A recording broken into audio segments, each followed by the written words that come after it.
O Mundo Perdido, de Michael Crichton. Capítulo 39. O Vale. Tá tudo indo bem até demais, disse Levin, esfregando as mãos. Indo melhor do que eu esperava. Eu estou muito satisfeito. Levin encontrava-se no poço de observação com Thorne. Ed, Malcolm e os meninos também estavam lá, olhando todos para o vale lá embaixo.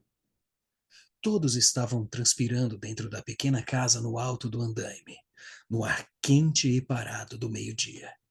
Em volta deles, a planície de relva estava deserta. A maioria dos dinossauros tinha se retirado para a sombra frescas das árvores. A única exceção era o bando de apatossauros que deixou as árvores e voltou ao rio para beber outra vez. Os animais enormes formavam um grupo compacto na margem do rio. Perto dali, porém, mais espalhados, estavam os parassauros, os menores mais próximos do bando de apatossauros. Thorne enxugou o suor da testa e perguntou: E com o que é que vocês estão satisfeitos, afinal? Com o que estamos vendo aqui, Thorne.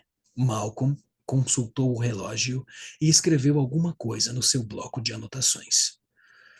Nós estamos conseguindo os dados de que precisávamos. É muito emocionante. Thorne bocejou. O calor dava sono. Por quê? Os dinossauros estão tomando água. E o que há de especial nisso? Eles estão tomando água de novo, corrigiu Levine. Pela segunda vez, Thorne. Segunda vez numa hora. No meio do dia. Essa absorção de líquido é extremamente sugestiva das estratégias termorreguladoras usadas por essas enormes criaturas. Tá. Isso quer dizer que eles estão bebendo água pra caralho pra não sentir calor, disse Thorne, sempre impaciente com qualquer terminologia pedante. É, poderia se dizer assim. É evidente que sim, eles bebem muito. Mas, na minha opinião, a volta deles para o rio pode ter um outro significado completamente diferente. Qual? Calor. Ora, Levine apontou para os animais. Olha bem para as manadas lá, Thorne. Tá vendo? Você tá vendo como elas estão dispostas em termos de espaço? A gente está vendo uma coisa que ninguém jamais viu na vida, ou nem sequer suspeitou em se tratando de dinossauros. O que a gente está vendo aqui, nada mais, nada menos, não é nada mais, nada menos do que uma simbiose entre as espécies. Então é isso que a gente está vendo. Sim, afirmou Levine. Os apatossauros e os parassauros estão juntos. Eu os vi juntos ontem também. Eu aposto que sempre ficam juntos quando estão na planície aberta. Sem dúvida, vocês devem estar se perguntando por quê. Oh, sem dúvida, disse Thorne. A questão, explicou Levine, é que os apatossauros são muito fortes, mas têm a visão fraca. Ao passo que os parassauros são menores, mas têm visão muito, muito, muito aguda. Assim, as duas espécies ficam juntas para defesa mútua. Exatamente como as zebras e os babuínos ficam juntos na planície africana. A zebra tem bom faro e os babuínos, boa visão. Juntos, são mais eficazes contra os predadores. Acho que eu entendi. Levine, então você acha que isso também acontece com os dinossauros? Porque é perfeitamente óbvio, disse Levine. Observa o comportamento deles. Quando as duas manadas elas estão separadas, elas formam grupos fechados, mas quando estão juntas, os parassauros se espalham, abandonando a sua formação para formar um anel em volta dos apatossauros. Exatamente como eles estão agora, olha lá. E isso só pode significar que cada parassauro vai ser protegido pelo bando dos apatossauros e vice-versa. Só pode ser uma defesa mútua contra os predadores. Um dos parassauros levantou a cabeça e olhou para a outra margem do rio. Todos os outros parassauros fizeram o mesmo. Os apatossauros continuaram a beber e apenas um ou dois adultos levantaram o picocho. No calor do meio-dia, os insetos zumbiam em volta deles. Thorne disse: Então, onde é que estão os predadores? Bem ali. Malcolm apontou para um grupo de árvores no outro lado do rio, não muito distante da água. Thorne olhou, mas nada viu. Não, não tá vendo, Thorne? Não. Continue olhando. São animais pequenos, parecidos com lagartos. São marrom escuro, raptores, disse Malcolm. Thorne não ligou. Nada via. Levine, ao lado dele, começou a comer uma barra de alimento energético. Preocupado em segurar o binóculo, deixou cair o papel no assoalho da pequena casa. Pedaços do papel voaram para baixo, para o chão. Que tal essa coisa? Arby perguntou. É boa, um pouco doce demais. Tem mais dessas, Levine? Levine procurou nos bolsos e deu uma barra para Arby, que a partiu ao meio e deu a outra metade para Kelly. Ele desembrulhou sua metade cuidadosamente, dobrou o papel e guardou no bolso. Vocês compreendem a importância disso? Perguntou Malcolm. Para a questão da extinção, já é evidente que a extinção dos dinossauros é um problema muito mais complexo do que julgávamos até agora. É mesmo, Sr. Malcolm? Perguntou Arby. Bem, pense um pouco. Todas as teorias sobre extinção têm como base os registros fósseis, mas esses registros não mostram o tipo de comportamento que estamos vendo aqui, não registram a complexidade da interação dos grupos. Porque os fósseis são apenas ossos, né? Disse Arby. Isso, é isso. E os ossos não têm comportamento algum. Pensando bem, o registro fóssil é como uma série de fotografias, momentos congelados de uma realidade móvel e viva. Olhar os registros fósseis é como folhear um álbum de retratos de família. Nós sabemos que o álbum não é completo, sabemos que a vida aconteceu entre as fotos, mas nós não temos registro do que aconteceu, temos somente as fotos. Então nós as estudamos e estudamos, e logo as fotos começam a nos fazer pensar no álbum, não como sendo uma série de momentos, mas como a própria realidade. E nós começamos a explicar tudo em termos do álbum e esquecemos a realidade que está por baixo das fotos. É a tendência, continuou Malcolm. Essa tendência tem sido que sempre se pensa em termos dos fatos físicos. Nós supomos que algum fato físico externo tenha sido responsável pela extinção, um meteoro que atinge a Terra e altera a temperatura, ou vulcões que atingem, que na verdade entram em erupção e mudam a temperatura, ou a vegetação muda, os animais morrem de fome e são extintos, ou surgem plantas que envenenam todos os tipos de dinossauros. Em cada caso, o que se imagina é sempre um evento externo, mas o que ninguém imagina é que os próprios animais tenham mudado. Não nos ossos, mas no de comportamento.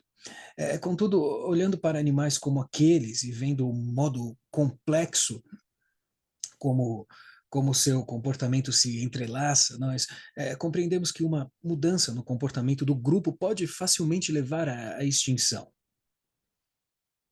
Mas por que haveria uma mudança no comportamento do grupo? Perguntou Thorne.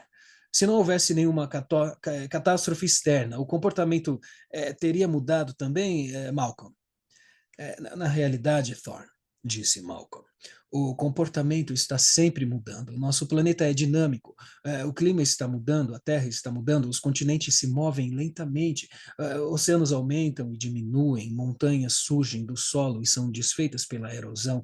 Todos os organismos do planeta estão se adaptando constantemente a essas mudanças. Os melhores são os que se adaptam com maior rapidez. Por isso, é difícil Compreender como uma catástrofe que produz uma grande mudança pode causar a extinção, uma vez que grandes mudanças estão acontecendo o tempo todo. Então quer dizer que nesse caso, disse Thorne, é, é, me explica, o que é que causa a extinção? É certamente não uma mudança rápida. Os fatos nos dizem isso claramente, respondeu Malcolm. Que fatos são esses? Cada mudança ambiental importante quase sempre foi acompanhada por uma onda de extinção, mas não imediatamente. As extinções ocorrem centenas de milhares de anos depois. As geleiras desceram, o clima mudou drasticamente, mas os animais não morreram. Só depois que as geleiras recuaram, quando se pensava que tudo ia voltar ao normal, é que várias espécies começaram a ser extintas. Foi quando as girafas, tigres, mamutes desapareceram do continente americano. E esse é o padrão comum. E é quase como se as espécies tivessem enfraquecido por causa da grande mudança, mas só vieram a morrer muitos anos depois. É um fenômeno perfeitamente aceito e observado. E como se explica? Levine ficou calado. Não há realmente uma explicação, disse Malcolm. É um mistério paleontológico. Mas eu acredito que a teoria da complexidade possa nos dizer muita coisa, porque se o conceito da vida no limite do caos é verdadeiro, então uma grande mudança leva os animais para mais perto dessa margem, desestabiliza todo tipo de comportamento e quando o meio ambiente volta ao normal, não é na verdade uma volta ao normal. Em termos de evolução, é outra grande mudança forte demais para ser acompanhada. O que eu acho é que os novos comportamentos das populações podem surgir de modos inesperados. E eu acho que sei porque os dinossauros. Que é aquilo? Perguntou Thorne. Ele estava olhando para as árvores e viu um dinossauro saltar para a clareira. Era magro, movia-se agilmente apoiando nas patas traseiras, mantendo o equilíbrio com a cauda rígida. Tinha quase 2 metros de altura. Era marrom escuro com listras vermelhas, como um tigre. Aquilo é um velociraptor, disse Malcolm. Thorne voltou-se para Levine. Foi isso que o fez subir na árvore? Nossa, ele é muito feio. Eficiente é o que ele é, disse Levine. Esses animais são máquinas mortíferas, brilhantemente construídas. Sem dúvida, é o predador mais eficiente da história do planeta. Aquele que acaba de sair da selva deve ser o animal alfa. Ele é quem guia o grupo. Thorne viu outro movimento debaixo das árvores. Há outros. É claro que há outros, disse Levine. Este grupo é muito grande. Apanhou o binóculo. Eu gostaria de localizar o ninho deles. Não o encontrei em nenhum lugar da ilha. É claro que eles procuram se esconder muito bem, mas mesmo assim, os parassauros estavam gritando estridentemente, chegando mais perto do bando dos apatossauros. Mas os grandes apatossauros pareciam relativamente indiferentes. Os adultos, que estavam mais próximos da água, chegaram a dar as costas para o raptor. Eles não ligam para a gente? Perguntou o Arby. Eles não estão nem olhando para ele. Não se deixe enganar, garoto, disse Levine. Os apatossauros se importam. Eles ligam e ligam para valer. Eles podem parecer vacas gigantes, mas não são nada disso. Aquelas caudas têm 10 metros de comprimento e pesam algumas toneladas. Olha só como eles são rápidos quando balançam as caudas. Uma pancada com aquela cauda pode quebrar as costas de um atacante. Então quer dizer que dar as costas faz parte da defesa deles? Sem dúvida. E pode-se ver que o pescoço longo ajuda a manter o equilíbrio da cauda. As caudas dos adultos eram tão longas que chegavam até a outra margem do rio. Eles as balançavam de um lado para o outro. Os parassauros gritavam e o raptor que vinha na frente voltou para as árvores. Logo depois, todo o grupo começou a se afastar, seguindo a margem da floresta, na direção das colinas.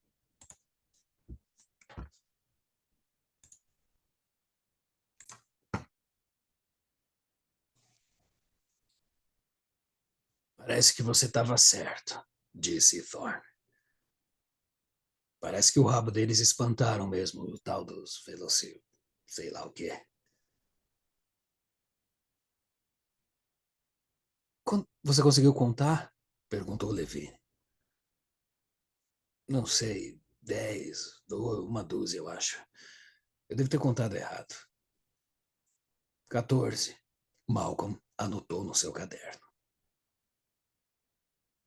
Quer segui-los? Perguntou Levine. Não, agora não. A gente pode ir no Explorer. Mais tarde a gente vai, disse Malcolm.